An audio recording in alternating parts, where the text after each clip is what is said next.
So, what is the website? You want to plug it in real quick? ragnarsriches.square.site.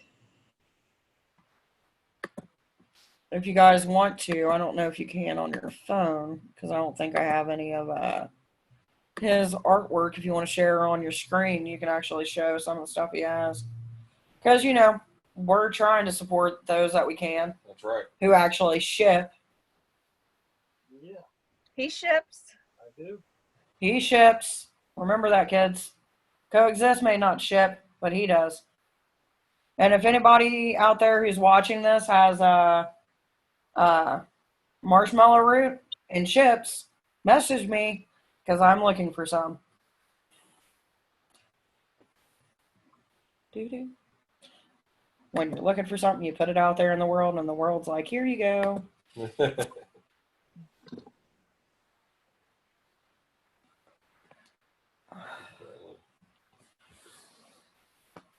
I also wonder, what are things that we can do as like a community project? Like some of these schools are like, here's an art project, show us what you got, and we'll show it. And I've been thinking about doing something like that for like the pagan youth, like something that they can do, like either a coloring contest or something fun, for the kids or something. Or adults too. We don't discriminate. Young at heart. I mean, we could do a coloring contest online. I know that Funk Lab, which is a dance studio in Dayton, they did a coloring contest with their students online. Like they posted the picture, the kids could download it, color it, take a photo of it, upload it, and then they voted on it. Oh, that's awesome. Yeah, I think that's something that we should do. I think that would be kind of something fun, or maybe like a witchy arts and craft thing, once a month or something like that. Show us I what mean, we've been doing. Kind of just give everybody something to do right. as a community. Feel like we're doing it together because we are one. We are one. We are humanity.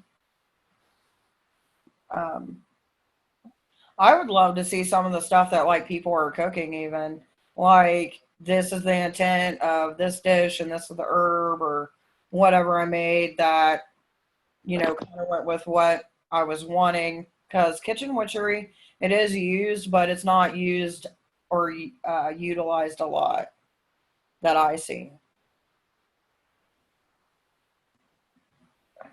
I don't see it a lot either. I think people are afraid of it sometimes. I mean, I could see that, but I mean, if you're eating something and you're wanting, health or wealth or knowledge or something like that, to consume is to be, and it becomes a part of you at that point. Right. It's like when people are like, well, witches ain't real and magic's not real. I'd be like, have you ever heard of the law of attraction? Yeah. Well, there you go. That's pretty much what it is. It's pretty much what prayer and um, manifestation and putting your energy into it, whatever you want to call it, that's pretty much what it is.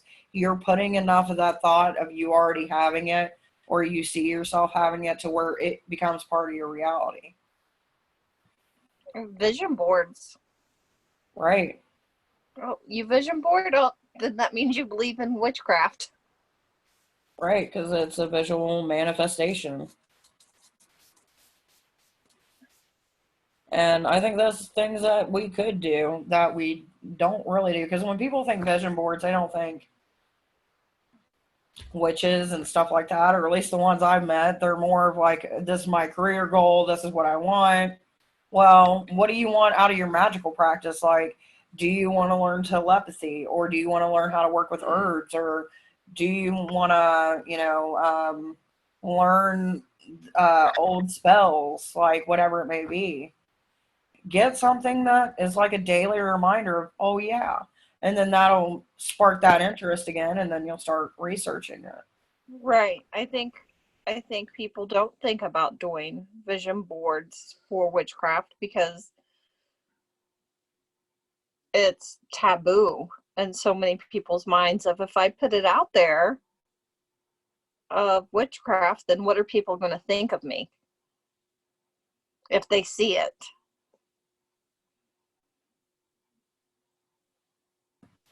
Right.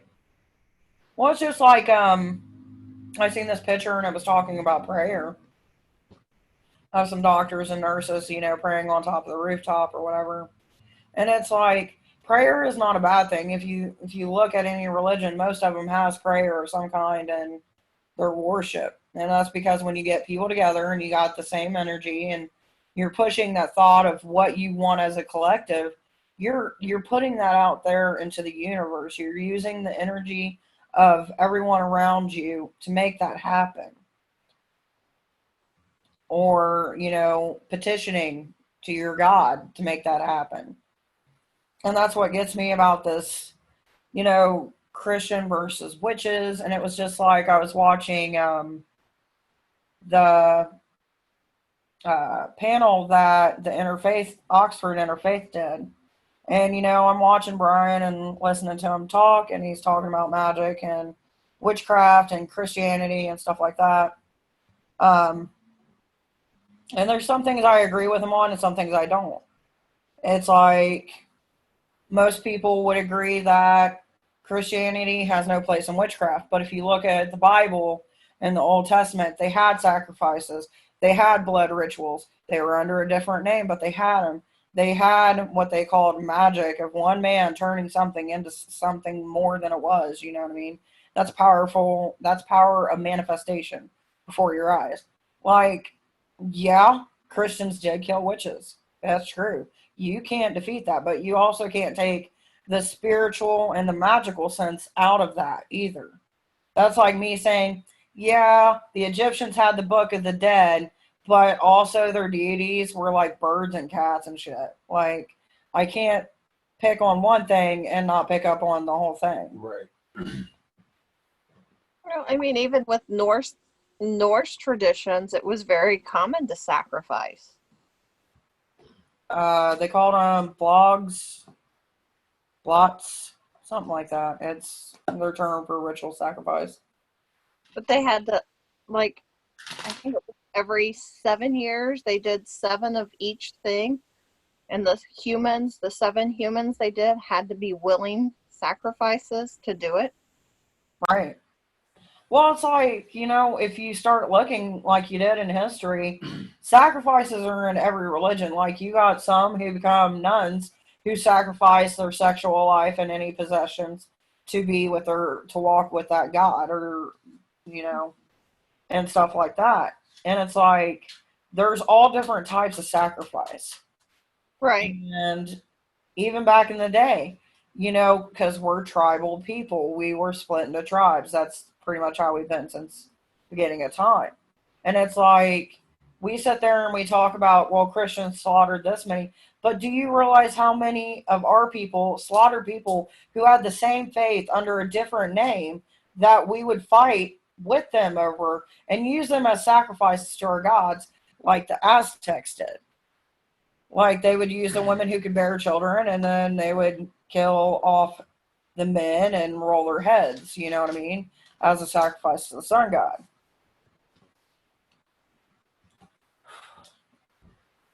Like, sacrifice is one of those words that I think is even taboo in the pagan community. I think so. I think it's because people don't always realize, they always think negative connotation, and it's not always negative.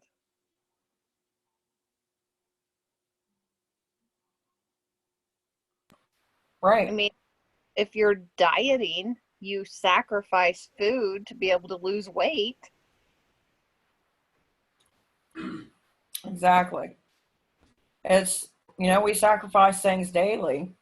It's just like you said, with the food.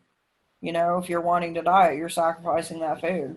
Well, maybe that's in with your patron deity. Like, you are supposed to see your body as a temple. Well, you're sacrificing some things that you know aren't good for you so you can be in that same caliber.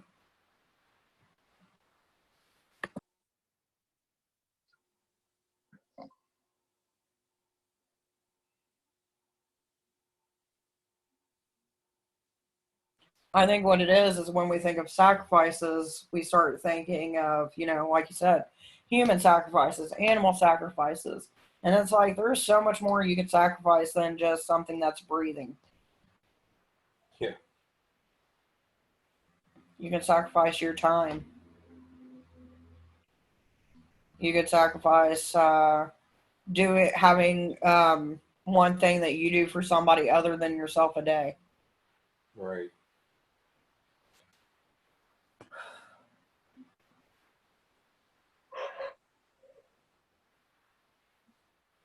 So, I mean, it depends on how you look at it, and it's from where you're at, what region you come from, and what you were taught.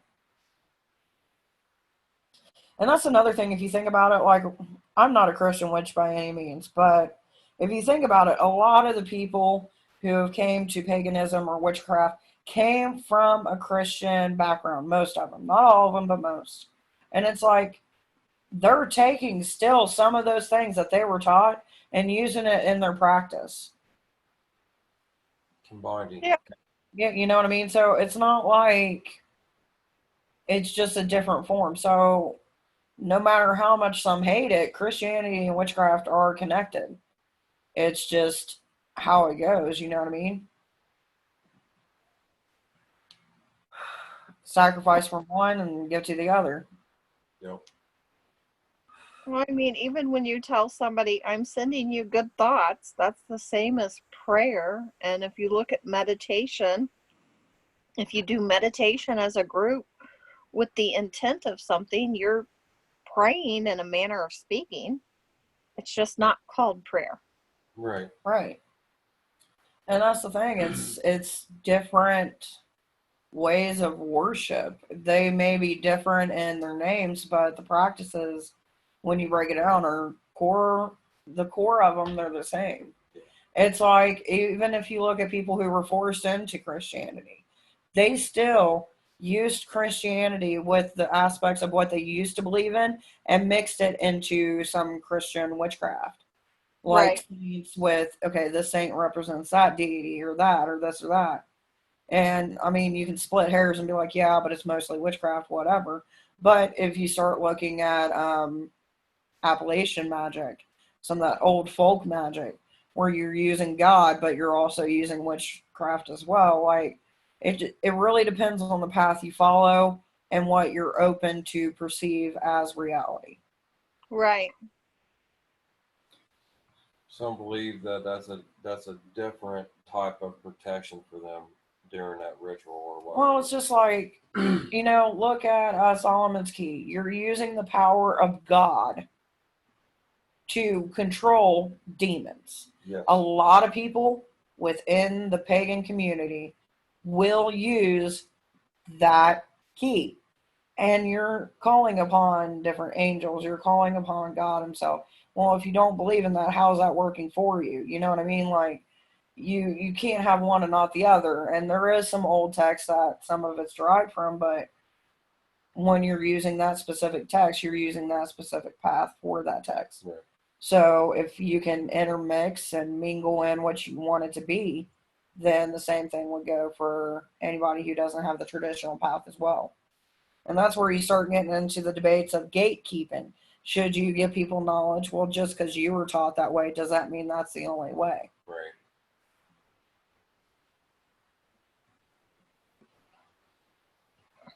Well, just like in the Living Wicca that you're having, Living Wicca that we're reading as a coven from Scott Cunningham, some authors will say it has to be this way and others will say it has to be this way, and you just have to think of it as that's their belief, and if that's the path you want to follow, great, but if not, don't worry about it. Move on and find a different one. Right. Well, it's like I was working with somebody on different different pantheons and different gods and goddesses that are associated with health, home, hearth, stuff like that. And one of them was like, well, what about Wicca? I was like, well, Wicca doesn't really have any deities that I would consider, at least in my opinion, that are only in Wicca pantheon. Wicca is a religion, not a pantheon, in my opinion. I mean, some might call it the Green Man, but the Green Man can be derived from something in a European tradition or whatever. So, to me, I didn't think, I mean, some will say the ultimate goddess. Well, what is the ultimate goddess? Because the triple goddess, do Right. you know how many triple goddesses there is? A lot. A lot. Every pantheon, most of them, has their triple goddess. But that's a rabbit hole you don't want to go down Well, that's what I'm saying. to It's see how like many there are. it's never ending. And before Guide to the Gods, I had a guy that was into Wicca. He actually came to our first Witch in the Woods event and was asking me, well, what do I need? He didn't end up showing up because he ended up backing out like a month or two before. But I was like, well, I need to know what goddess. Well, the goddess. Okay, what goddess? And we went back and forth for 30 minutes. I'm like, there's so many goddesses. Like, what do you mean? Like, are you going from this path, that path? He's like, Wicca. I was like, all right, I'll just put it Wicca, the goddess. And then if people have questions, they can ask you. Well, then he backed out of it. I think he got scared, like, well, maybe I don't know much, or maybe people wouldn't understand. Because Wicca does get looked down upon. It really It does. does. Because it has a structure almost like a Christian structure. Like, here's your commandments. This is what you do. And don't stray from that path. That's why a lot of practitioners who are into more occult or more traditional paths have issues with Wicca. Because it either it collides with what they were taught or what they've learned, and it just doesn't go with them. And then you get this battle of wits that'll happen in the pagan community. And I noticed it before, this whole quarantine thing, but you sit back and you watch, and it's like you literally are fighting amongst each other on who's right and who's wrong. Yeah. But then you want to fight against It's people. sad. It really is. And it's like we're all just people who happen to be in a body, and we're a soul looking to figure out the answers. And just because it's right for my path doesn't mean it's right for your path.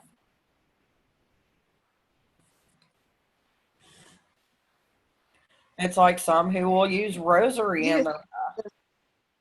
Go ahead. Do you think with this quarantine, more people are going to find out if they're like really with their soulmate or not, if they're with that person that they want to be with?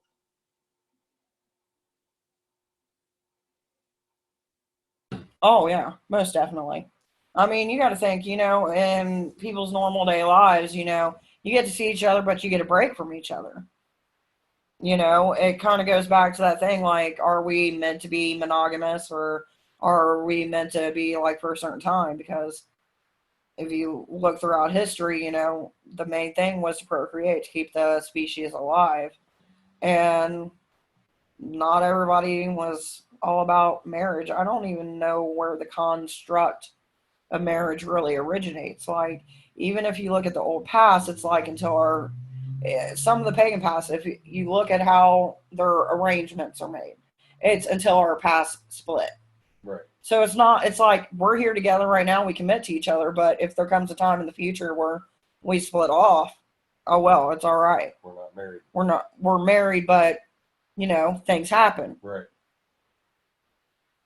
Where in the Christian religion, it's till death do us part. Right. Yeah. And I think even if some people were to split, you always have those connections. It's like when I explain to people who want a reading and they're like, well, you've never met this person, or, whatever. It's like every person that you meet, you take part of their energy into your aura, no matter if you cleanse it or not. So let's say you went down to Bob's before you came to my house. You're going to have Bob's energy, and I'm going to be like, what did you do today? Because there's something not right. And it's a man, and it's this and that, and I'm picking up cues or whatever it may be. And it's because that energy that you have was from that person, and I'm picking up on it. So I don't know. I think when it comes to relationships, you're always going to have that string of attachment to a certain extent. But as far as what will happen to people's relationships, that's between them and how they want to handle it. Like, are you the type that wants to be monogamous and have the little home and grow old together and end up on Channel 12? Or are you the kind that's like, well, your dick was good for the moment. This was fun. Let's go. We're done. Like, you're cool. I'm cool. But, we just don't jive well.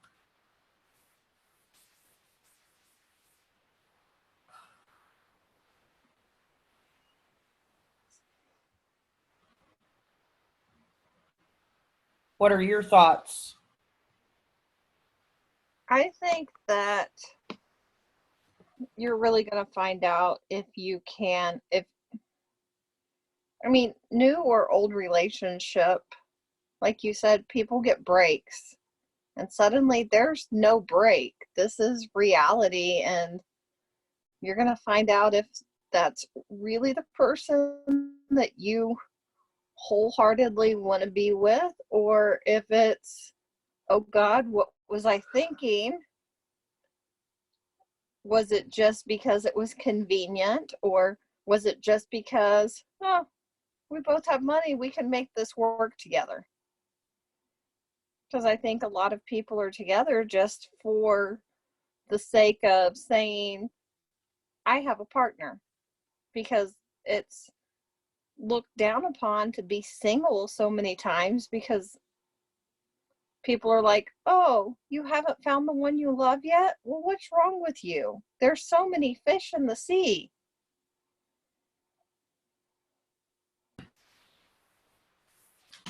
I know. And that's kind of like, and when you start getting into that, you start getting into like how our culture perceives the difference in relationships between men and women. Like, a man can sleep around and it's cool. But if a woman does it, well, you get around, you're a whore, or you're a slut, or you do this, or you do that. And then in the women community, we perpetuate this because we're like, oh, she's a slut. She slept with this person and went to that person, and now look what's going on. So, when you start getting into that, you're kind of splitting hairs and starting getting back into those, certain ways. But it is going to test people. Certain people, they can't be alone. And I know you've seen it, like someone, they get with someone and they change their whole life just to keep that person in it because they feel like that's what they should be doing.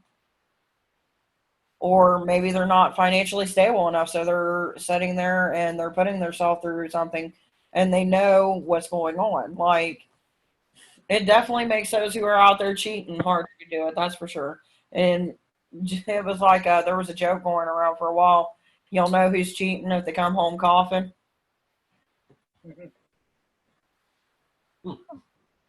That and some of you will know who the baby daddy is this time in 9 months. Yeah. And I think it's one of those things, like, we get pushed that we have to be loyal, that we have to do this, we have to do that. And then there's other religions who do polygamy, or people who just like the polygamy lifestyle or the open relationship lifestyle. And it's like, well, what are those people dealing with? They have a relationship and it's strong enough to deal with that. But are they strong enough to be with each other constantly, day in, day out, and still be okay? But you have to wonder, what do those that are polygamous, like if you look at, I think it's the Browns out in Utah, Las Vegas. There's like 6 sister wives or 5 sister wives or whatever. Right. How are they dealing with things during this pandemic? Because they're used to going to each other's homes, and their kids and everything are brothers and sisters. And like, how does this kind of thing affect them? Right, especially when you get into the group number meeting. But I think in certain situations like that, if you're all together and you're all in the same place, it shouldn't be too much of a difference. But if someone in that compound does get it, then everyone else is going to get it. Right. I mean, I think there's like 5 or 6 wives and 23 kids or some third number like that.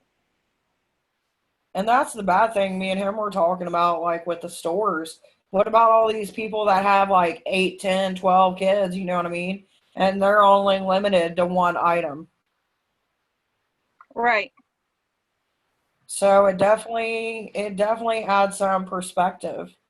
And it kind of makes you wonder, like, you know, as far as relationships go, it's not only going to be, I think, relationships with, you know, lovers or buddies that do it on the side. It's also going to be with friendships as well. You're going to reevaluate everything that you've been doing. Like, is this good for me? Is this good for my mental health? Is it good for my spiritual health? Or, you know, where does this lead? Is it somebody who's been with me during this time and we're still getting along, or are we having difficulties? Like, it's going to affect a lot of people's relationships. It's going to make people really rethink. I mean, even parents and kids who live together, like adult children who are maybe living with their parents because they're taking care of them or whatever. Like, this is really going to test that relationship. Right. And the bad thing about it, well, I mean, it's a good thing and it's a bad thing. But, you know, like I said, you're seeing people's true side. So whatever they were trying to hide, they're not hiding very well right now because they're stressed. So it's like, no matter if it's a relationship or a friendship, you're starting to see that within the people that you surround yourself with. And it makes you wonder, like, what else was I oblivious to during that time? True colors are coming out. Reminds me of that song from the 90s. I see your true colors. Yes, but it's true. I mean, if you think about the words to that right now, that's what we're seeing.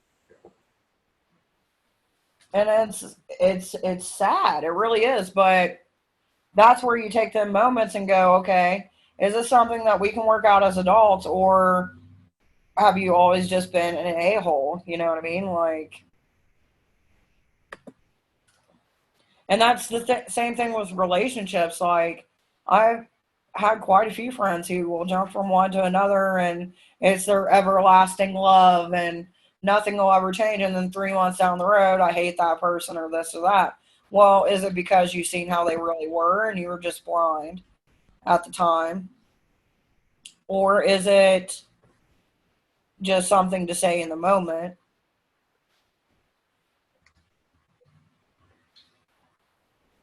I think for a lot of people, it's something to say in the moment. In that moment, they feel that they are so in love that there is nobody else until they have their first fight or their first argument. And then, nope, I'm done. I don't want to try. Right. And I think that's a reason why people shouldn't move in together until they have their first argument.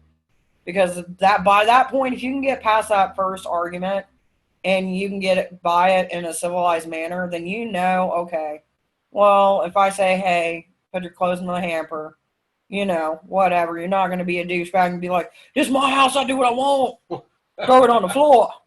You know what I mean? Like, it's a touch and go kind of thing, because you're going from having your own way of doing things, your own way to think, and your own way, like your own time. And then you get into these relationships where it's not only about your time, it's about their time. And the same goes for friendships as well. Like, you know, friendships are like relationships without the benefits.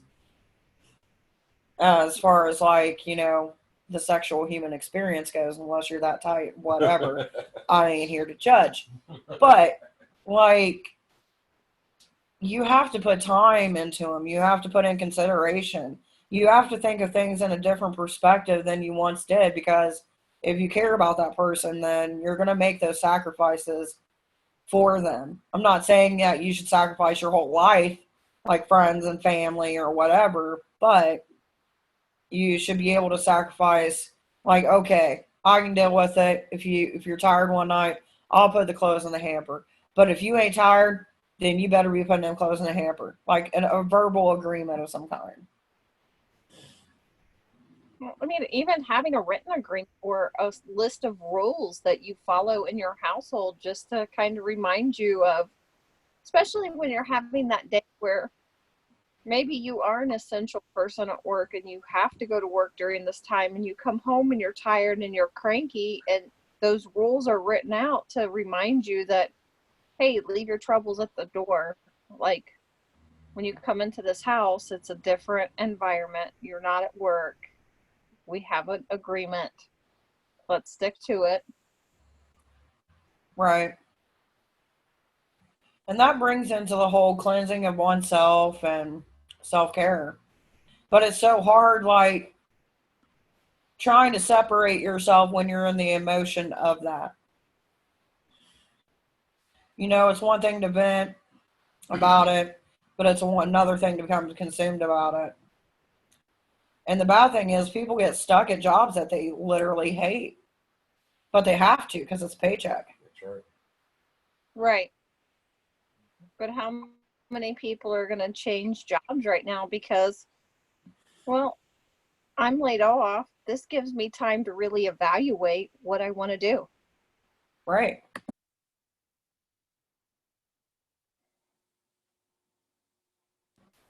And that's the And thing. I mean, when you talk about Go ahead. with self-cleansing, when you think about the nurses and the doctors who are on the front lines, in some places, New York, New Jersey, other heavily populated cities, those people don't even get to go home now. They're going to hotels, or I think there's an apartment building in New York that's literally being used for nurses. They get off shift, they go to the hotel, they go to the apartment building. They don't get to go see their family, they don't get to go see their kids because they can't stay cleansed enough to be able to not take something home to that family or child.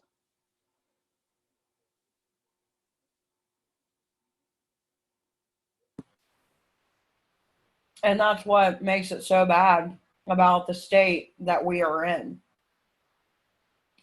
And what is something that we could do that we can make, like, let's say you're walking out of the hospital, but as soon as you walk out of it, something gets sprayed on you, kind of cleanse you from the bacteria and stuff. Like, do you think eventually it will get to that, like, to where it gets to the point to where it gets so spread, you get sanitized on your way in and sanitized on your way out?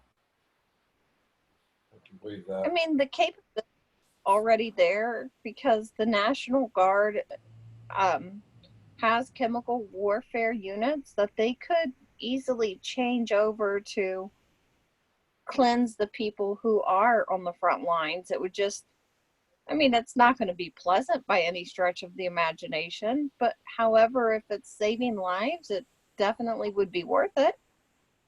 Yep. Right. Like, and that's just like what you were saying, they get off of these hours upon hours or days upon days shifts, wore out, and you can't even go see your family because you're afraid you might hurt them.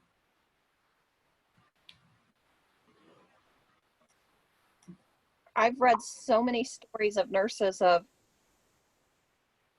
I've I've packed my kid up, I've shipped them to a friend, or I've shipped them to grandma and grandpa, or I've shipped them wherever because I can't risk my child or my children getting this.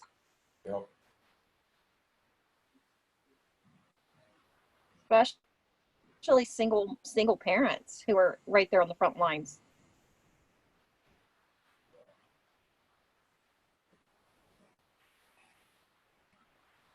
And that's the thing, like, for those who are single, have no other means, it puts pressure on them. And then you got people who don't have to worry about that thinking, well, why are daycare centers open or this or that?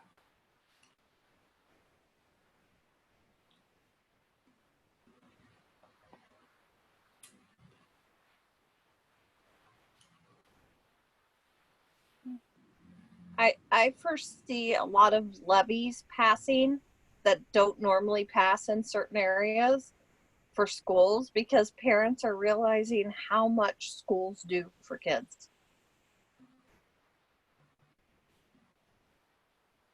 Well, yeah, because they never thought about it before. But what gets me as far as schools, like, they built a new school here.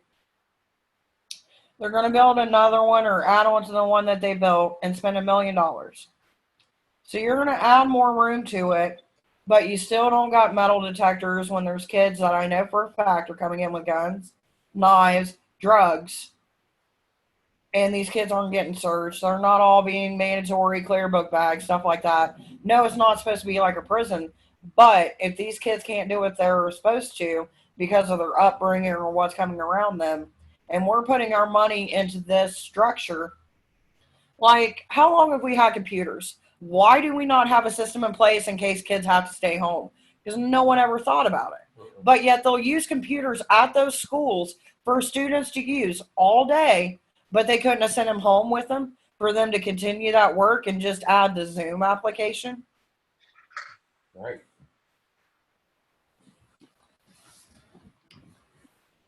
As far as like internet, kids who are homeschooled shouldn't have to pay for internet. I agree. Right. That should be a free thing. Just for the reason being, it's for somebody's education. Or at least it should be knocked down to a certain price. But we're only doing that when everyone's affected. But yet, then those internet companies can't keep up with it. It's like we were all talking a while back. Like, our internet box kept on shutting on and off. And they were like, oh, well, maybe it's a wire or this or that. Come to find out, it's half of the eastern state country. Like, and then you got hotspots in like California and other places that were shut down having the exact same problem, but they want to feed you BS to make you pay for more stuff when the reality is the internet can't keep up with it. And once it started happening to enough people and they're like, hey, what's going on? Then they have to come out and say, well, this is what's going on. The overload's too much and blah, blah, blah.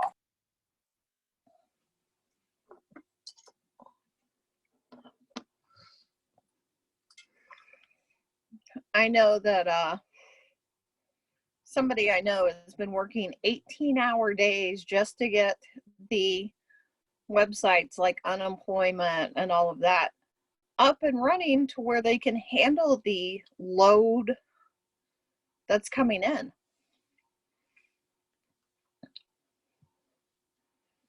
And that's what I'm saying. Like, we have all this technology, but we got so accustomed to, well, these people work this time, these people do this, kids are in school, all that. But we never think about those times like this where it's an epidemic.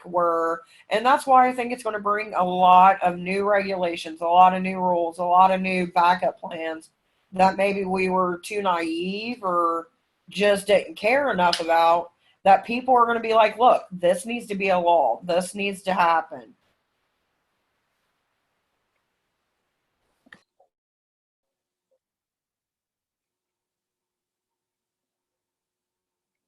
Do you think some companies, because of their response, is going to lose a lot of business and possibly go out of business? Oh, I do not doubt it. I mean, there's always going to be people who don't care. I mean, look at Chick-fil-A. You've got Chick-fil-A who has openly admitted to giving their money to organizations that are against the LGBTQ plus community for years. And people still go there Right. every week, except for Sunday when they're not open, and still give their money to them. Look at Goodwill. They take free stuff that's donated to them and charges people for them. And that's the thing. Like, there's so many companies out there who don't really care. And I've worked for a lot of them. I've worked for quite a few that honestly, I'm surprised they were still able to run because of how inhumane they were. And no matter what the glitz and glamour and whatever they tell you, and then you get in there and to find out that you're just a number. You drop dead, they will replace you and not think nothing of it. So Right. during an epidemic like this, where it's more about the money or trying to put on the act of all we care, but then you look at what they're serving to the people or where they get their merchandise or where their money's actually going. And over the last decade, people have had the ability to check into companies and where their money goes and what they do with it and who they support. And, a lot of companies have lost people. Do I think this will affect them? Yeah, it's going to hit them. But the question is, how long before someone's like, well, I need to go to Hobby Lobby and get this because they're the only place that has it. And I really want to make this craft, and they're the only one that has it, and I don't want to wait because they get back in that I got to have it now mentality.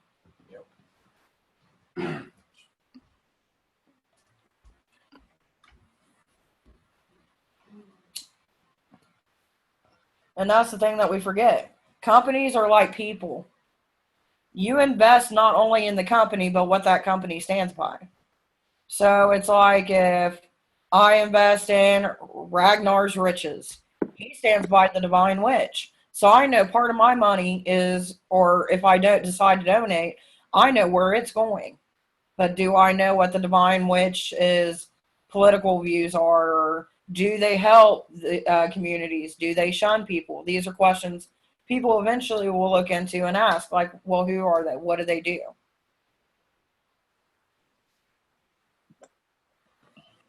But the Divine Witch doesn't shun people, will help anybody. It's true. This is true. But, there's some organizations that aren't like that. I mean, look at Solid Rock. Right. They're sitting there, oh, we're doing what we can and 6 feet apart. No, you're not. Because we've seen your live feeds. Oh, you're not doing regular in the plate money, but you're having people come up on stage who've lost their jobs and then having people go in their wallet and hand them money. So no matter what, you're helping, but you're also hurting at the same time. Right.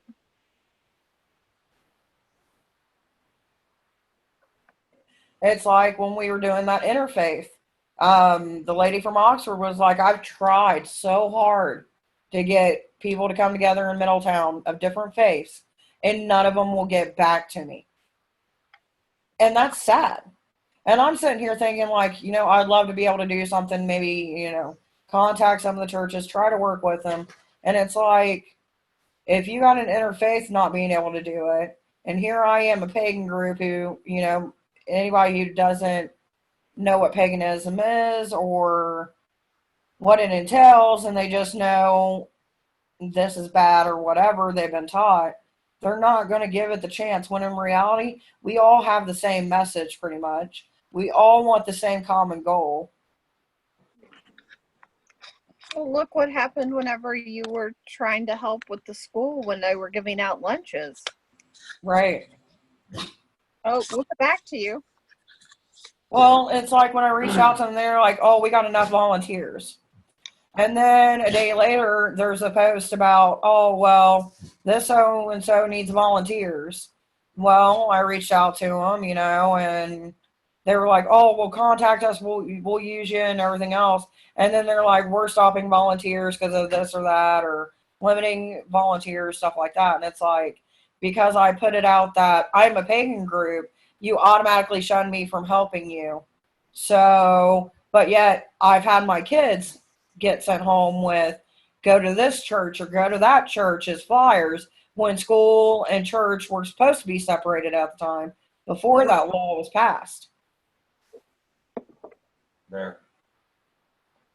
So there's a lot of discrimination, and it's hard to get word out there when you're trying to fight against people who may not who have good intentions but aren't doing the right way about it. Like, people think pagans dressing all black, getting naked in the woods, sacrificing animals. That's not who we are. But if you sit there and dress in all black and, doing ritual in a public place, people are going to consume or assume that you're satanic or that this is what you're doing or, what it may be. And that may not be the intent, but you got to break down them barriers before you start doing things.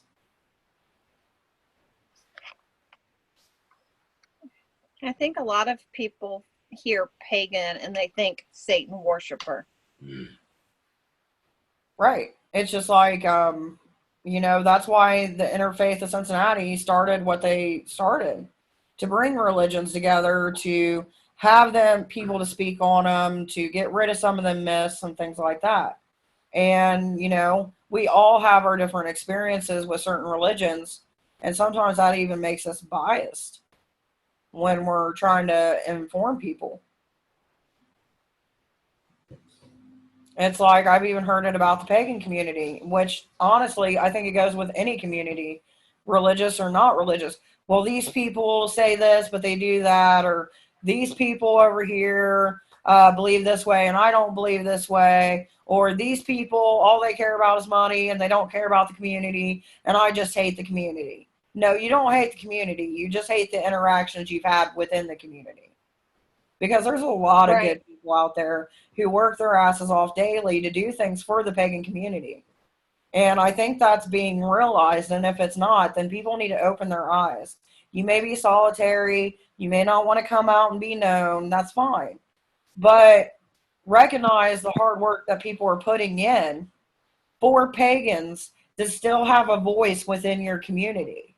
That's the thing that, no matter if you want to be open ritual or not open ritual or public or private or solitary or an open witch, it don't matter. You still need somebody out there to be like, hey, we're still here. We still matter. We still have views. And if you don't want the wrong message getting out, then you need to put your voice out there to help spread the word instead of keeping it behind closed doors. Because we're not in the burning times anymore, and there's a reason why. People got smarter. People got wiser. Laws got replaced. And it took people being out there in public, pushing and helping spread the positivity instead of the negativity that was shown for centuries, just so you can have that group meeting in your backyard or at a park or at a convention center. And not many people realize that, or they just don't care.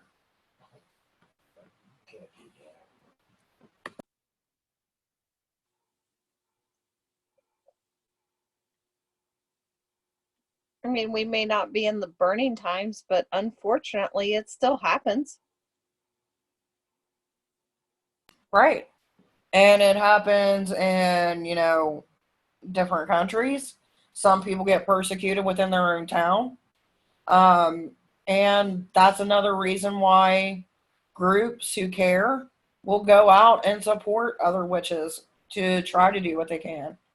And it's not easy. A lot of people want to think that it is. It's not. Because you're not only getting ridicule from people within your community, you get ridicule from people who may not even be in your community, who don't know what you're doing. It's just like when everyone started to cancel their events. You're feeding into the hysteria. Why are you doing this? You shouldn't do that. You shouldn't do this. Well, public safety is first and foremost. We're not Solid Rock Church. Right. We care about our people. We know that there are children, there are elderly, there are people with immune systems that are bad, people with diseases that they were probably born with. And you don't know that when you meet people because you're only sticking to that little group you came with and not communicating with everyone around you.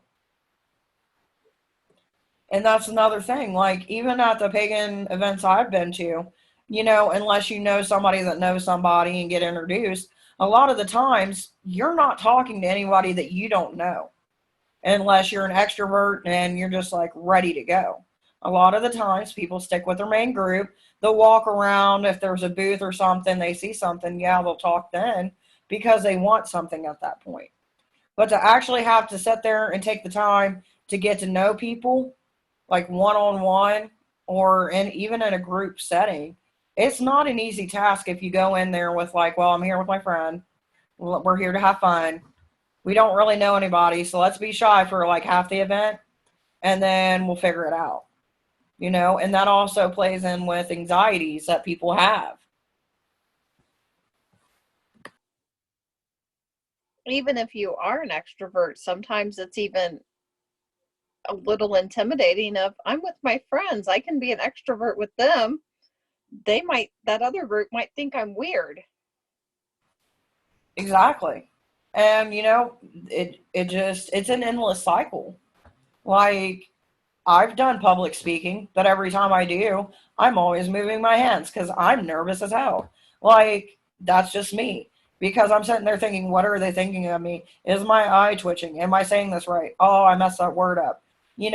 We're just people. Right. And it's like we put more pressure onto ourselves than probably other people put on us.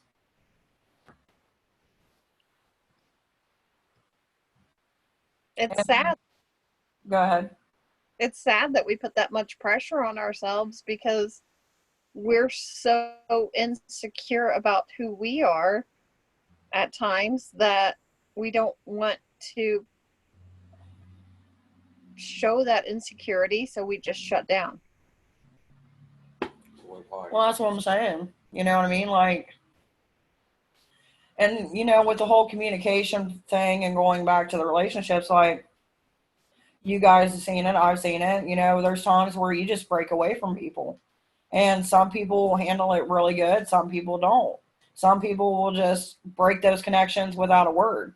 And it's like, that works for the meantime until you keep on seeing those people over and over and over again.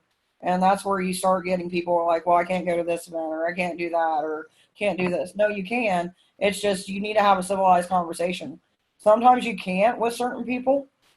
No one can fight, on that. But if those conversations can be had or can be made and people are willing to have a conversation and you're not doing it because you feel like you don't have to, then that's on you. But, maybe this time will give people time to think about certain things that they've done or certain things that they've, handled situations, and time for growth. Yeah, it is scary, and, honestly, we're all just kind of going on a whim and doing the best we can. But what are the things that you can actually control in your life? What is the things that you can actually do to change? Like, I think about that daily. What could I have done better than yesterday? Or what could I do better tomorrow? Or was this really my feeling, or was that really my feeling? And you're always going to have that battle, but as long as you continue your growth and actually try, then that's when you evolve and become something more than just yourself. Even right now, especially right now, writing down one good thing that happened in your day. Because sometimes you need a reminder of there's still good, even with all the crazy, all the bad, all the negative that you see. What's one good thing that happened in your day? Right. I mean, it's like for years you would see people, right, when something good happens, put it in a jar, and at the end of the year, go through it and look at all the fun memories. Well, why not do that, like you said, day by day? What is one good thing that happened? Even if it's as small as today, for instance. Jason went to take out the dogs. My dog Bear decided to jump on him, and he didn't have on comfy pants that stayed up really tight. So when the dog jumped up on him, it pulled his pants down.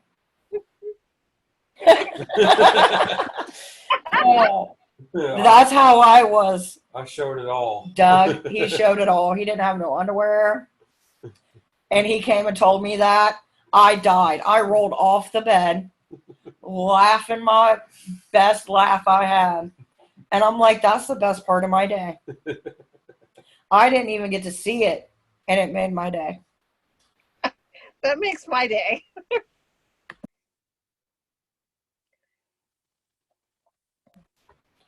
Well, plus your new boots. Yeah, plus I got the boots. But that, I love the boots. But the thought of you being out there, dingleberries in the wind, and people just driving by like, what is that?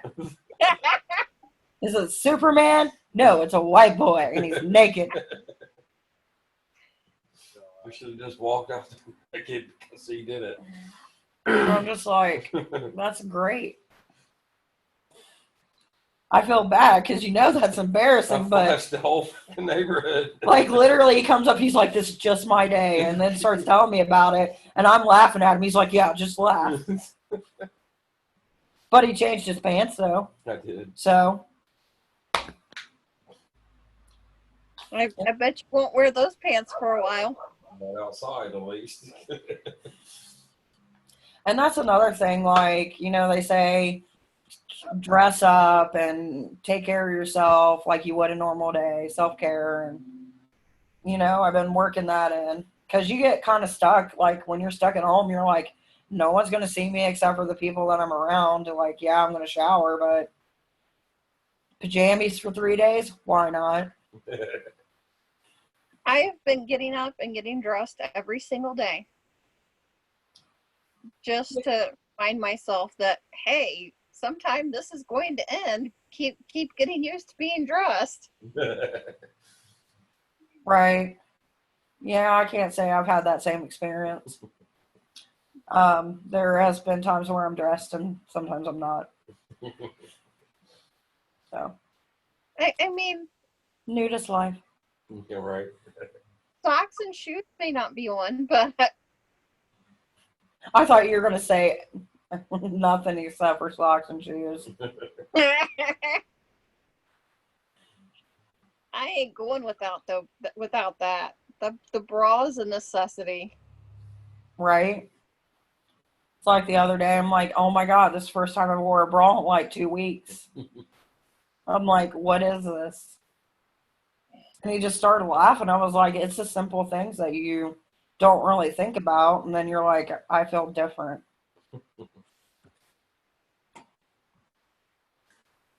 Speaking of bras, you can actually make masks out of old bras.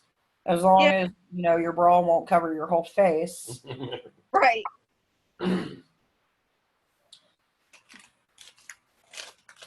There was one that someone had did, and it was like a crochet of an alien sucker thingy, the face huggers. Right. And I'm like, I so want that. But I can't knit to save my life. Or crochet. That's some witchery. Yeah, that's above my pay grade. Right? Like, it's cool to watch, but I'm like, I've had my sister-in-law, she's tried to teach me, and I'm like, dude, I'm just not getting it. Like, to me, that's just, no. Yep. And then you count every stitch. Yeah, right? Right. Like me with a squirrel mentality, 6, 10, 20. Well, man, Right. That ain't working. No. I'll cook you dinner. You make my stuff. All day long, I will cook you dinner. I will cook you sweets if you knit or crochet for me. Right? Make me something cool. Barter system. I really had to find the good Wednesday. The Like what? that Wednesday, April 1st. Right. I really had to find the good. Like, had to concentrate, like, think about, okay, what's good? And try not to dwell on my bad that, I've been dealing with for 20 years. So here's a question before anybody that's listening to this. We started recording late, kind of get the BS of, hey, how are you doing? You were talking about a dream before we started recording. So did that dream happen that night?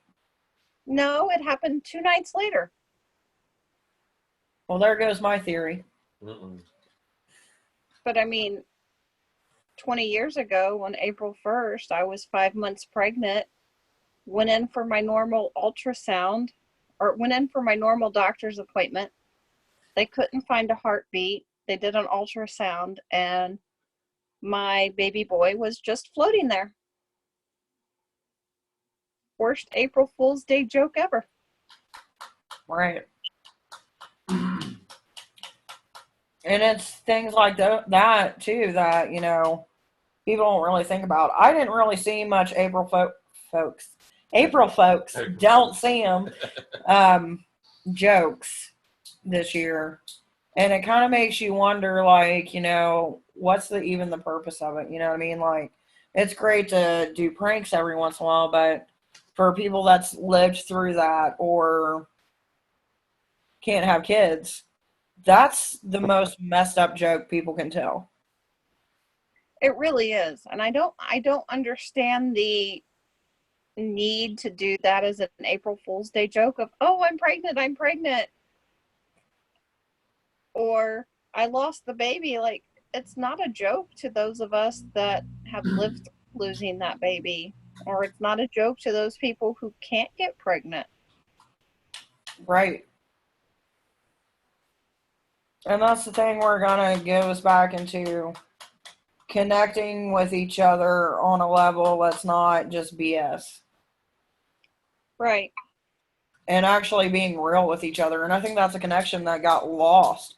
Like, we have those moments like we are now where, you know, you're telling me something that is true, something that's deep, something that, you know, is stuck with you and will continue to stick with you. But then we have those moments in life where we just want to BS our way through everything when we're all dealing with pretty much the same shit in different ways. Like, you don't know how many people who may have went through the same thing that you are. Right. And it's hard to find that out when we distance ourselves so much.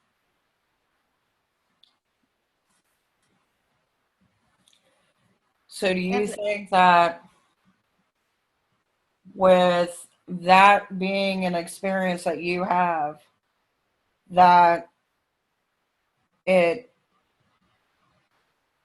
helps you more with being in paganism and the philosophies that, you know, the reincarnation, the life rebirth cycle, does that ever help you when you're dealing with that emotional pain? it does. And it helps a lot. And also, I have my rainbow baby. With rainbow baby is after you've had a miscarriage, successfully carrying a baby to birth. And my rainbow baby has definitely taught me a lot about myself because they're medically complex, have had a lot of health issues, but it's really made me realize that I'm a whole lot stronger than I ever thought I was. And I have a great support system that I've put into place for myself who is going to be there for me and who's going to bring me up whenever they realize, hey, she's having a really bad day. What can we do to help her? Even through this trying time, you know, I had my community of, okay, hey, virtual hugs, or whenever I shared pictures of my hair being done, hey, you look great. That looks great on you. Just really cheering me up, of reminding me that friendships are there and the family that I've chosen is there.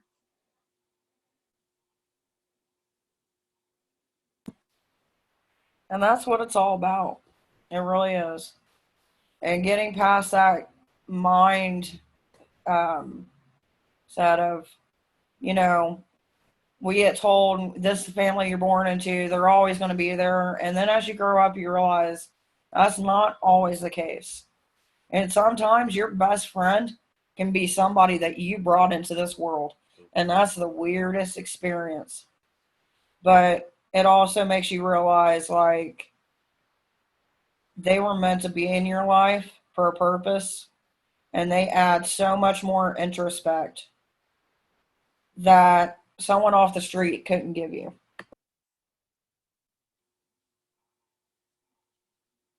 I think sometimes, though, that if you're not open, you forget that your children do have a message for you and can really help you grow if you just listen.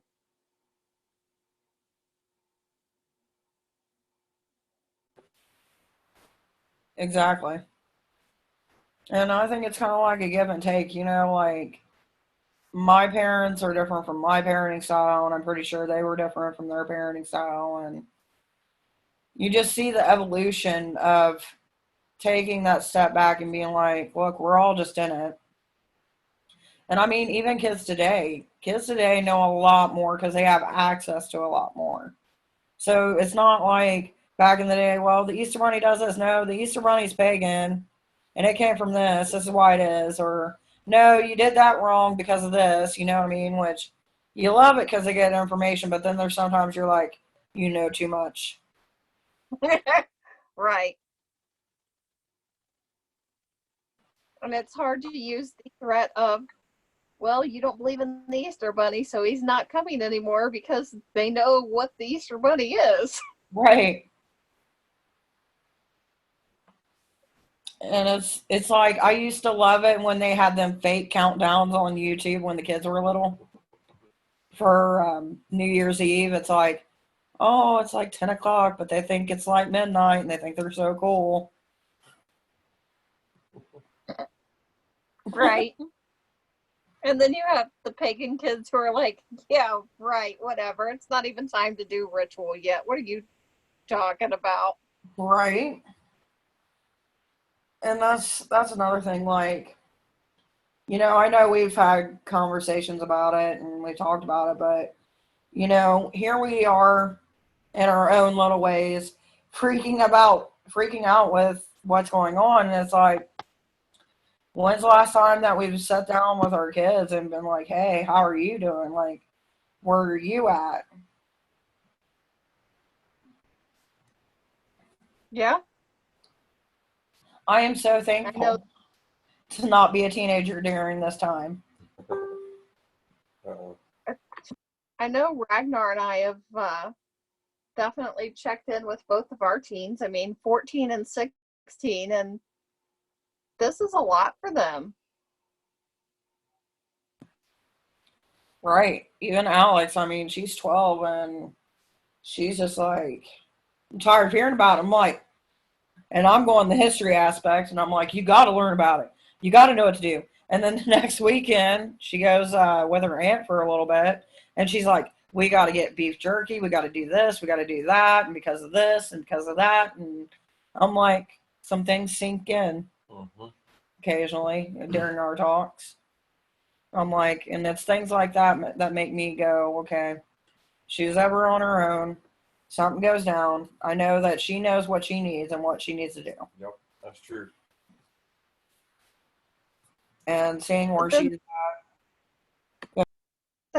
That bodes the question, though, of if you have teens and then you have younger kids, are your teens going to prepare your younger kids along with you? Or are they just going to be like, whatever? I think, when it comes to kids, especially if you have like two kids, and I can testify to this, at least with mine, like they're 3 years apart and they're two different totally girls. One's more of a tomboyish painter, artiste type of listen to Billie Eilish dark songs and get a little bit sad and then be happy. And then Tori is just like unicorns and rainbows and Barbie dolls and dresses, oh my, and like it's just a whole thing.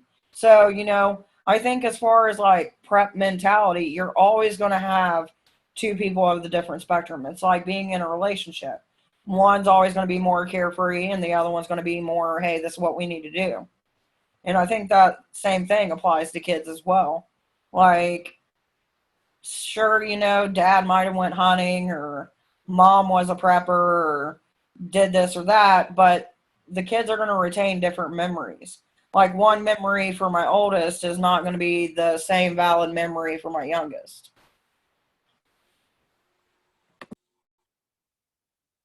True. And you're different, I think, between when you have older kids and younger kids. I think with your oldest, it's different because you're a new mom. You're just trying to figure everything out, and they're the guinea pig to see if it works or not, unfortunately.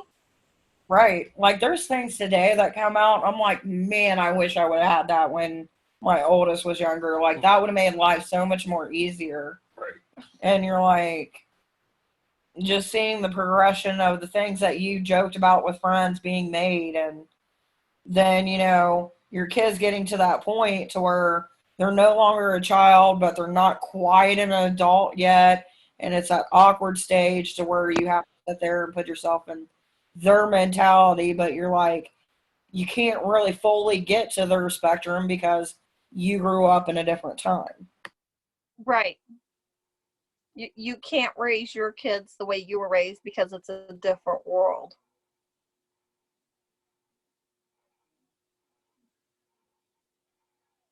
Exactly. And it's like, the same goes for paganism. No matter what spectrum, no matter what path, no matter if you mix them or you're traditional or long ritual, short ritual, things change over time and they get tweaked. It's just how it always happens. You know what I mean? Like some things will remain the same and some don't, and some evolve. And I think that's one thing that our community tends to forget about, or we get stuck in the ways that we are taught. And we forget about, hey, this religion isn't just, it's back here in Egypt time. This is where we're stuck. It's Thunderdome. You live by the broom, you die by the broom. Like, no, things have changed. We have access to so much more things than we used to. I mean, I look at our baby pagans and our teens who might become pagans because their parents are or whatever.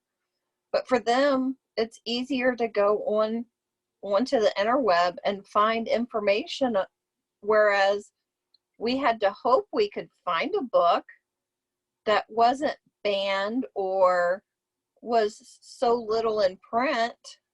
And I mean, I think it's good that people are now talking more openly about paganism, and there's blogs and there's videos and there's so much more information that we didn't have, that the kids who are interested are able to, oh cool, I can just go search for this and find it. Right. And it's like, people say, well, where did you get your information? Or this isn't factual. And I'm like, literally, the creed, the book that you got has probably been watered down so much from what it originally was. Do you even really know if those are opinions or facts? Like, you start,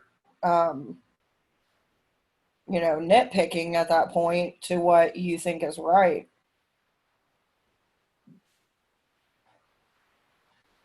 And, part of the reason why people love this path is because it gives you the sense of freedom. It gives you the sense of being connected with everything, but still giving you the individual experience.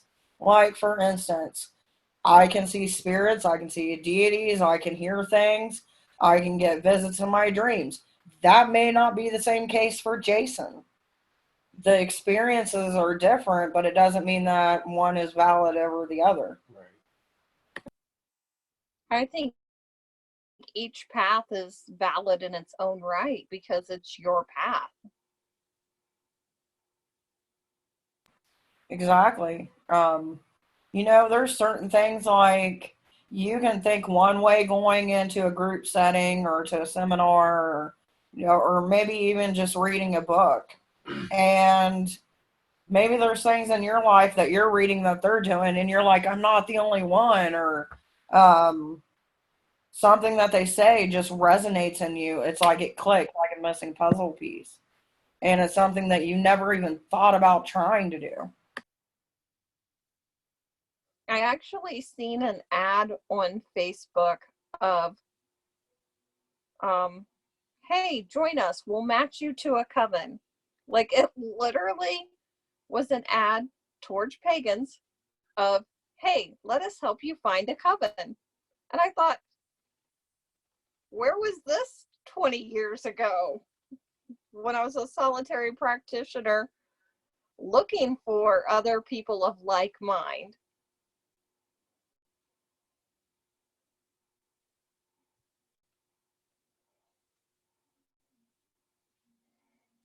Exactly. You know, we didn't have that. We didn't, I'm pretty sure like some people around here, like I think Dayton has done theirs for like 20 years. But, you know, if you're somebody like me who grew up in the country in Adams County, you weren't hearing about stuff that's going on in Dayton or anything like that. Or if you started your practice when you were in high school, oh, you're a witch. Oh my God.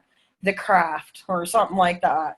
And it's like, it's not all about that. If I could be Nancy, I would. But that's just not in my willpower right now. Right.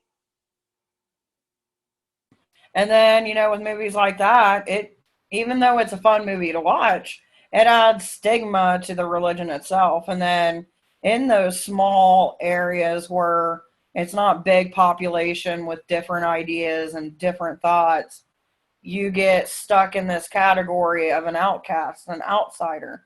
And that's why groups form. So people can communicate. They have it so much more easier. And I think that's what makes it deadly during this time period is you have so much knowledge and so much ability to have that knowledge. Like I remember when I first started out, first book I got, I did a ritual in that book. I didn't care what it was. I just wanted to have that experience. And you learn and you regret some things and whatever. But if you got someone who's never got into it and the first one they got is either Solomon's Key or um, a papyri and they're not sure what to do and they're just doing it halfway, there's going to be consequences to it. It's not gatekeeping so much as it is a reality. Right. Because I think that there is dangerous information out there. It's just you can't protect everyone. You can only do what you can do and educate. Right. And I think that's, you know, it's pretty crazy. Here we have Guide to the Gods where we're talking about different gods and goddesses.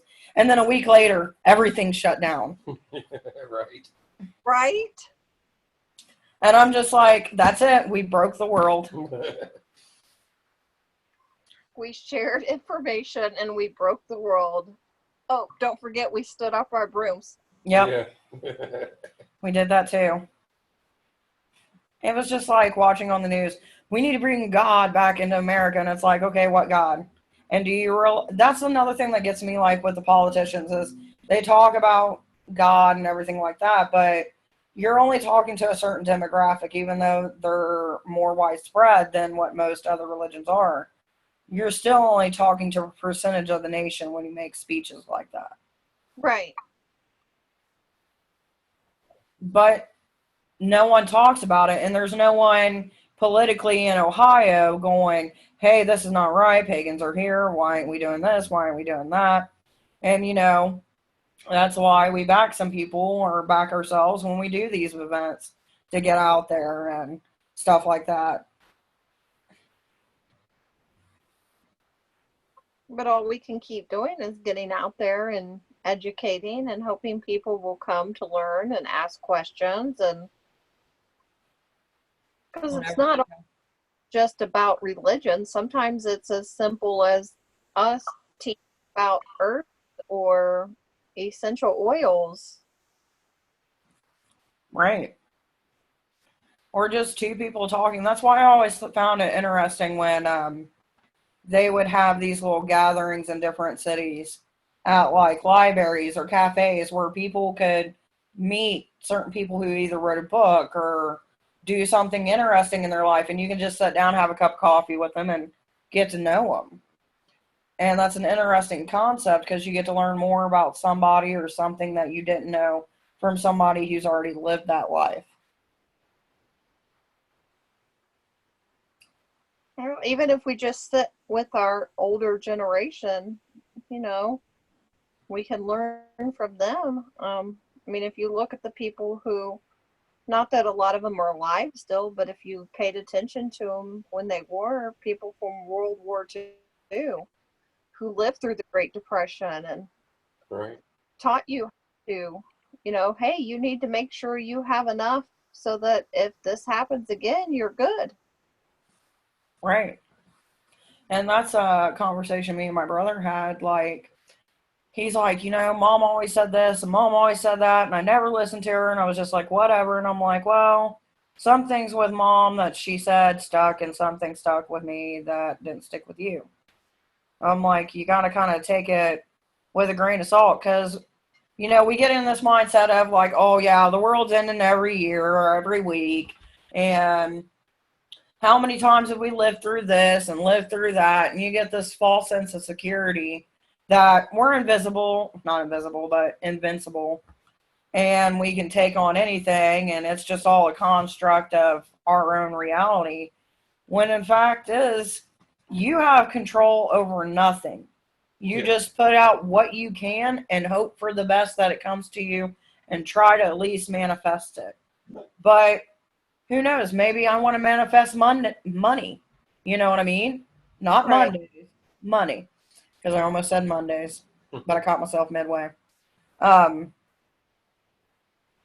and I push and I push and I push that out. But lo and behold, I end up dying, and Jason gets all this money. And there I am going, well, I got my money, but I didn't get to use it. Right. But how many of us thought whenever the coronavirus first started, we first started hearing about it, oh, it's not that big of a deal. We've lived through the swine flu. We've lived through the mad cow disease. We lived through Y2K when the world was supposed to end. Right. And it's like people still have that mentality. Oh, it's just the flu. No, it's not the flu. Yeah, it is. You're just overhyped, and that's how people get in arguments. It's like we got so much information out there, and not all of it's true, to where people are just. And part of me is like they're just being ignorant, and then part of me is like maybe this is how they cope. If they don't believe it's happening, it don't exist. It's like someone saying, if you put in negative energy in your house, all you're going to manifest is a poltergeist. But if you put positivity, all you can manifest is happy and good times. So it's a hard spot to be in when you're thinking of it like that because, yeah, you're trying to push it away to not manifest it even more. But while it's still out there being manifested by tons of other people, someone you know and love is going to be affected by it. I was actually really sad this morning on my Facebook. One of the pages that I like is Anderson's funeral home page. And the, I guess, preacher or whoever was doing a funeral and streaming it because nobody could be there. Like, how sad is that? Well, I know here they said they weren't limiting too much on the funerals, but some people are like, we ain't gonna risk it. And it is sad that you can't give a proper goodbye to your dead. But even though you can't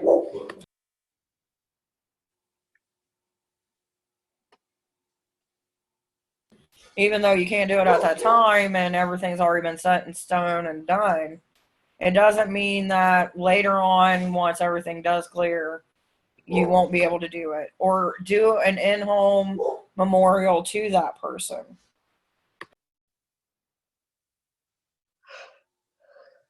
I mean, you don't even get to be by their side when they die. If they're in the hospital, they die with just the nurses around them.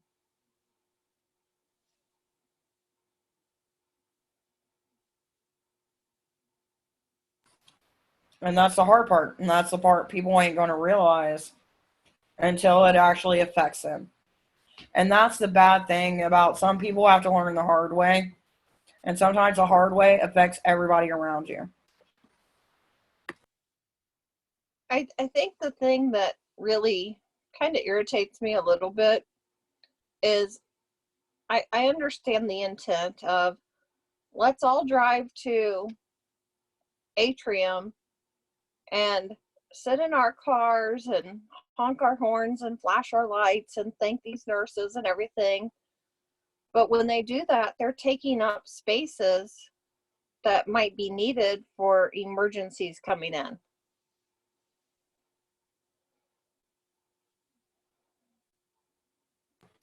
And that's the double edged sword of it all. You want to be celebrating it from a distance, but you know, in some places, that's just to get publicity. It's sad to say, but during crisis, you know, that's what people are looking out for. That's why you're seeing a lot more YouTube videos, a lot more TikToks. Well, I've never done this and I've never done that. And now's the time because everybody's at home and I can gain notoriety. Right.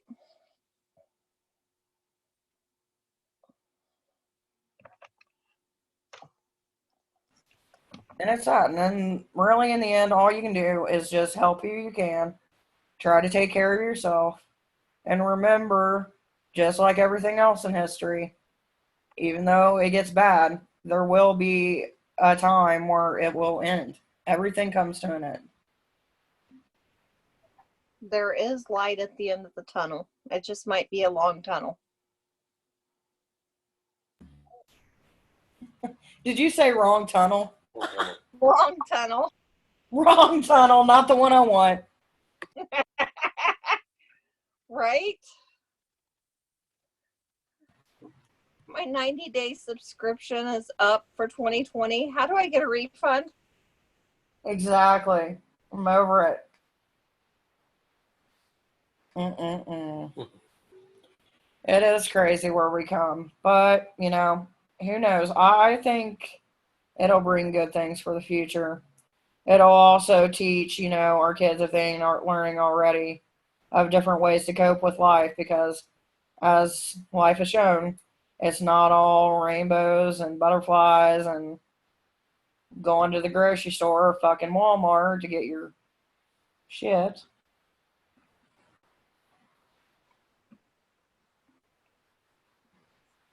I don't know. And that's the thing, like these stores wouldn't have to go to this extreme if people would have done what they were supposed to in the beginning. Right. And you can blame that on the stupid people who decided it was just a joke.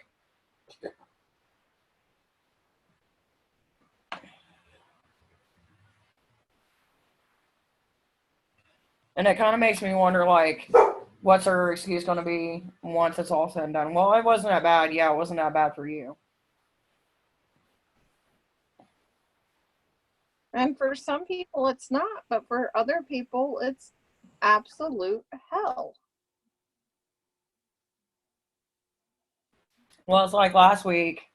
I was talking to the one girl who commented on our support group, and she's like, you know, I'm literally sitting here already in my head thinking I'm going to die. And I'm prepping myself and I'm prepping my kids and I'm prepping my husband because if I get it, I won't make it. Right. And that's what people aren't seeing, those conversations that have to be had. Like, if it doesn't happen, I've had it with Jason, like, hey, if anything happens to me, this is what I want you to do, vice versa, you know, because you never know what tomorrow's going to bring. You don't. No.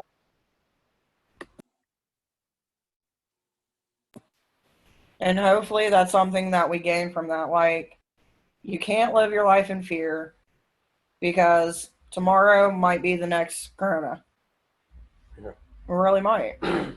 You know, during the beginning of the year, like you said, no one thought that it was going to be real or it was going to happen, and bam, here we are.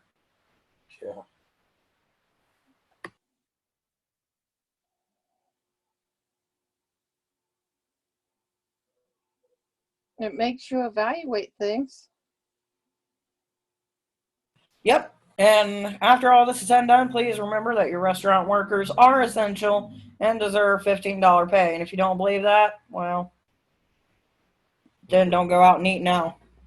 Right.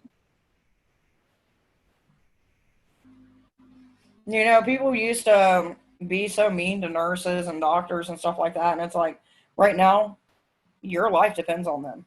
That's right. Like, you make your jokes and say what you want to say, but the truckers, you know, delivering this stuff, not knowing what factory it's coming from, where it's going.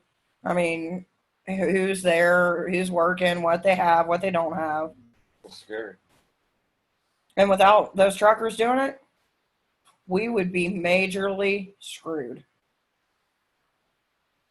But what's sad is that there are some places who are literally taking advantages of the truckers of, oh, you want a hamburger and a bag of chips? $25, please. Yeah, that's wrong. Yeah, that's not right. I know there's a few places I've seen. If you're a nurse, a doctor, a trucker, come and get your food for free.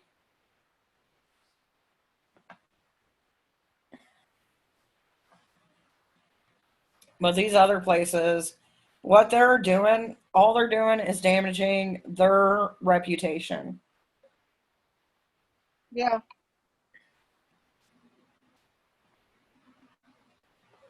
Because people are going to think about that when all this blows over, like, well, this company didn't do that, or that company didn't do that.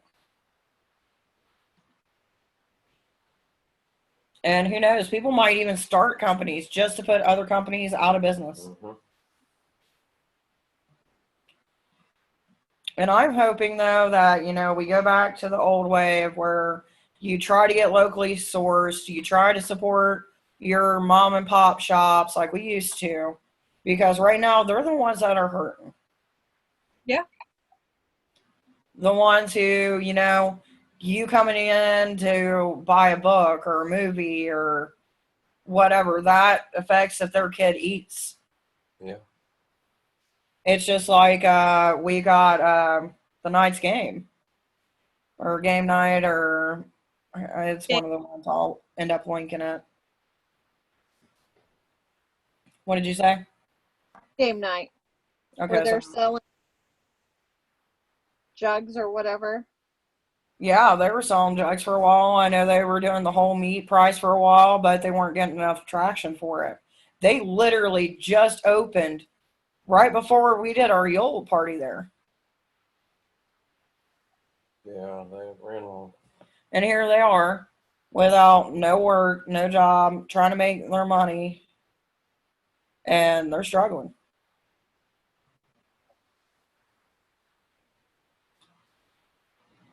And it's an eye opener. And it sucks for people who just started opening businesses. So I can't keep pushing on, you know. That's why I think a lot of businesses, small businesses, are going to online sales too. This will help them while their shop is not open. Right. I don't even think Sterling Serif is open anymore, is she?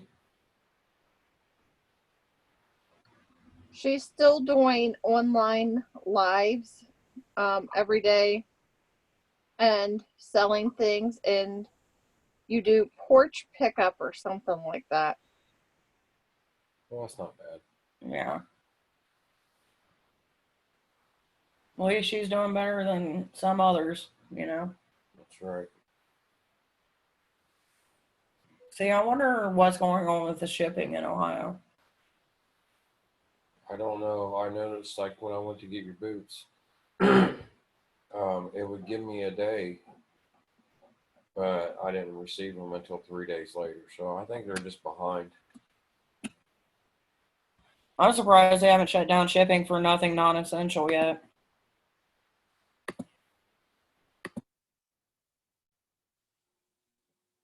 But then that bodes the question of, what do you consider non-essential versus what somebody else considers non-essential?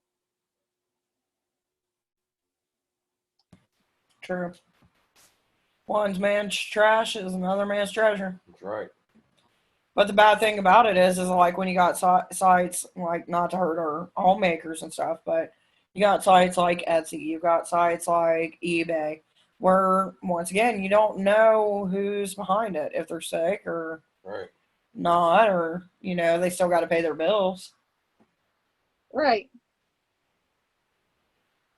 So definitely sanitize them packages. If you can find the Lysol to do it. Yeah, right.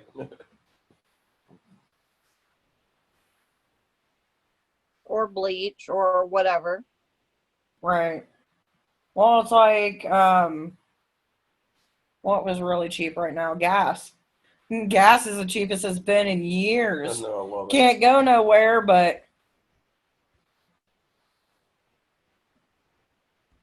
I just look at it as it's a blessing for those essential workers that they're not paying, $3 a gallon. They're getting to go to their essential job and pay stupid cheap price.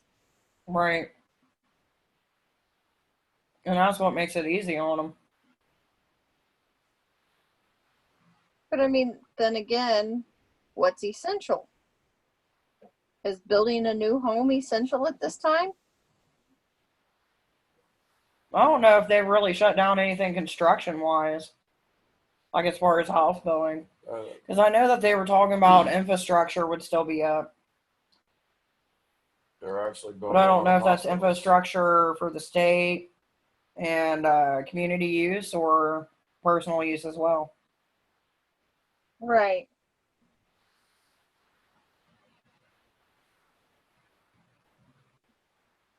Which I see it like this. If you've already got a home and you're having one built right now, that's insane. Like, Save your But money. people started we just had all the electric done in the house, and fortunately it finished before the craziness started. But what if it wouldn't have? yeah, but that's more of an essential thing, you know what I mean? You got to have Yeah. electricity to eat, cool, keep your food. But to build a house from the ground up, that's not really essential. No.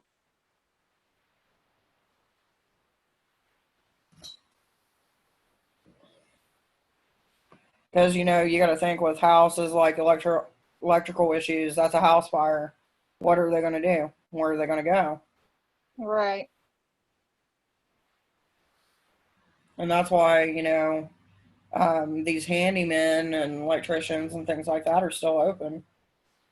It's like, what do you do if you got a busted line, water line or something in your house? It's got to be fixed. Can't go without water. No.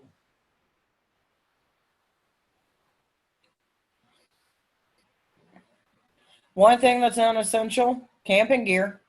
Yeah. Because who's going, well, I mean, not unless you go in your backyard, but at that point, you might as well just put up a blanket for it. Yeah. Right.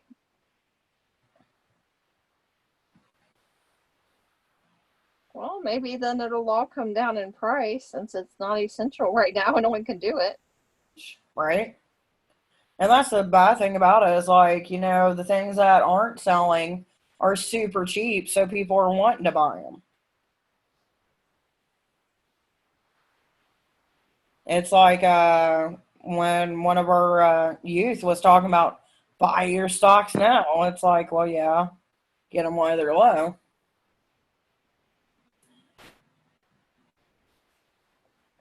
But it's pretty bad when the youth have to remind us, hey, you might want to think about this while you can. Right? Well, it's like, me and him, we have a few stocks and stuff like that, but it's nothing like that's jumped up crazy. But, stocks, that's another game, You may buy it cheap now, but what was it looking like 6 months ago? Right. And that's things that you got to consider when you start getting into that realm of existence. But the good thing is that with the beautiful interweb, you can look and see what it was 6 months ago. Right. That's what I'm saying. Like, you can use your resources to figure it out. But there's a lot of new companies too that'll start. Like there was one, it was like a military company that we um, invested in, and it when it jumped, because I got it at like 20 cents a share. I think I had like 30 shares, and when it sold, it was like $50 a share or something like that. Yeah. So it's all about when to hold them, when to fold them. That's right. Kenny Rogers ain't around no more, but still prominent. That's the other sad. Like Go ahead. all these who are dying right now. Right. And no one's got the chance to grieve about it or whatever, but it's like Corey Feldman came out with that documentary, and then as soon as it comes out, it's like, bam, Corona. Yeah. Right? And But it's, what's going to happen next year whenever all of these movies that were in production don't happen? Yeah. that's another thing that we've been talking about as well is like, all these movies that were supposed to come out that only needed edited, like, how are they going to do that? And I know some are doing it through Amazon, PlayStation Store, stuff like that. But are we going to get to the point to where we don't want to be in a house theater anymore? We want the in your car drive-in theaters. I think they'll make a comeback. Yeah. I like And I thought. mean, I've seen a lot of things for hey, don't cancel graduation, do it at a drive-in theater. Like show the kids names and pictures up on the screen, and the principal can deliver they can still get their diplomas mailed, but let them have that special day. Right. Because you only get it once. Yeah. Unless you go to college, and then that's a different special day. But Right. But I mean, how many college seniors aren't getting it because Corona decided to stomp on that? Yeah. And that's one of the things you got to think about. Are we going to do that same ritual? Because that's pretty much what it is. It's a ritual. You get a paper, your name gets called, you get called up, and you're in this uniform or an outfit. It's so funny how I can turn a high school graduation into a ritual, but it is. It And, is. It's totally a are, ritual. are we gonna change that? Is it gonna be different? Is it gonna be more personalized? And if so, how are they gonna do it? Like, can they? I love my dog, but I hate her when she barks.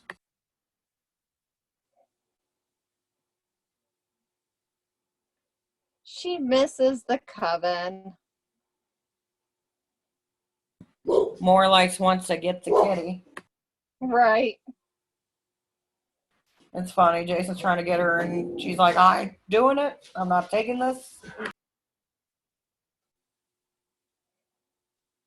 Mr. Puggles, he's just all relaxed. Be like a pug. Stay calm.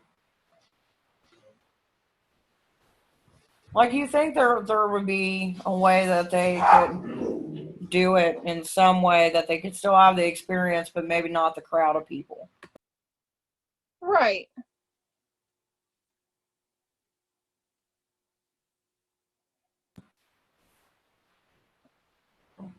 I don't know. I do think it'll make people recognize, but I do think some things will stay. And graduation is probably going to be one of those things that stays. But who knows? Maybe in the future it'll be one of those things where it's a virtual graduation. Yeah.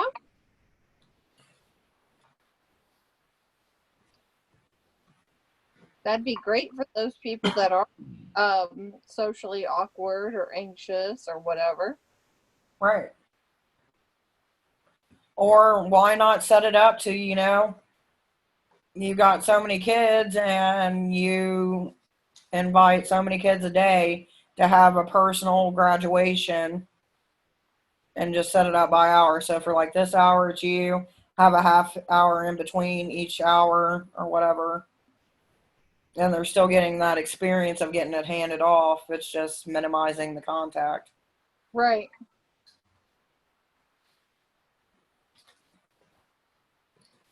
I know how I deal with stress is petting my pug. He was the best gift to ever get. He's a good boy. And he looks so wise. A wise little puggy wuggy. He's a good pug. So have you ever figured out when you're going to get a kitty? We get our own place so that the doggies that are here won't eat it. Aw. That's important. That's the thing Right. about Pika, man. Like, if the cat lives here, she's cool with it. If it doesn't, she hates it.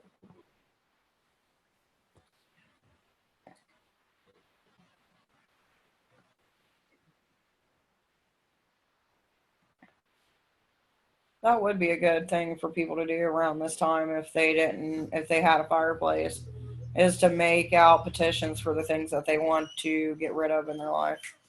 Yeah. Can I do a petition to get rid of Ragnar's pain? I thought it was getting better since the new bed. The bed's definitely helped, but right now he's in a lot of pain.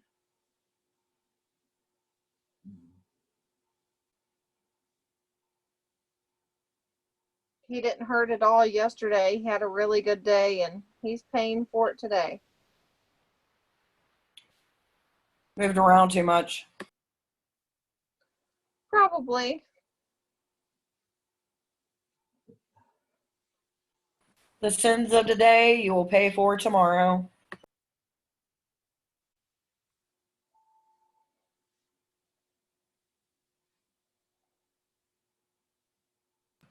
So I just noticed this, that apparently Hall's Cough Drops has inspirational messages.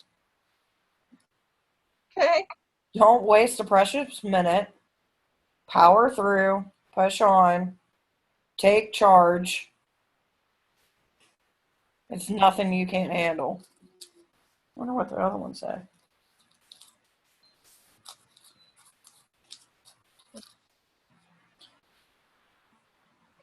Fire her up those engines. You've survived together. A pep talk in every drop. Dear Lord.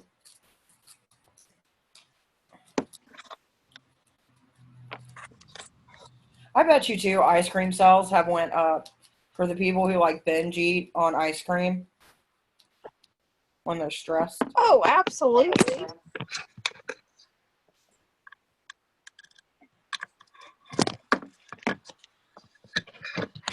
It's like they said more people are doing drugs.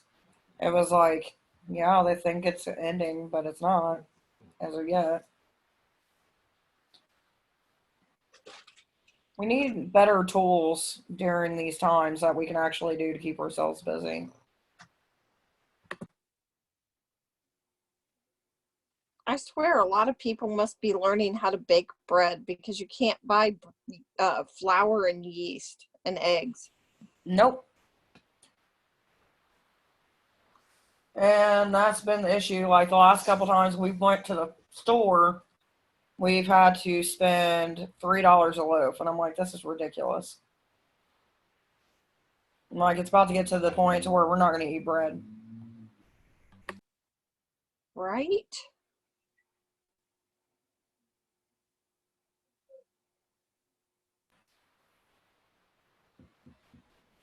Stop staring me down, doggy boggy. I hate when my dog just stares at me. Which one? Pika. The verbal one. She likes to argue. Well, yeah.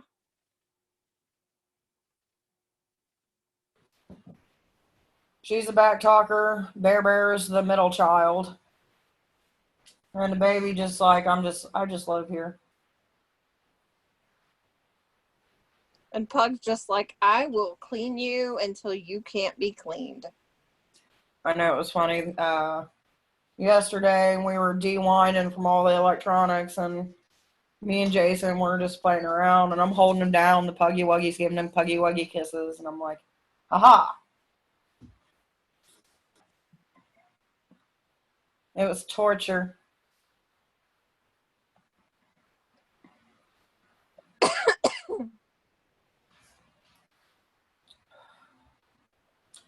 But yeah, see how things go, you know? See where it takes us. All we can do is live with hope.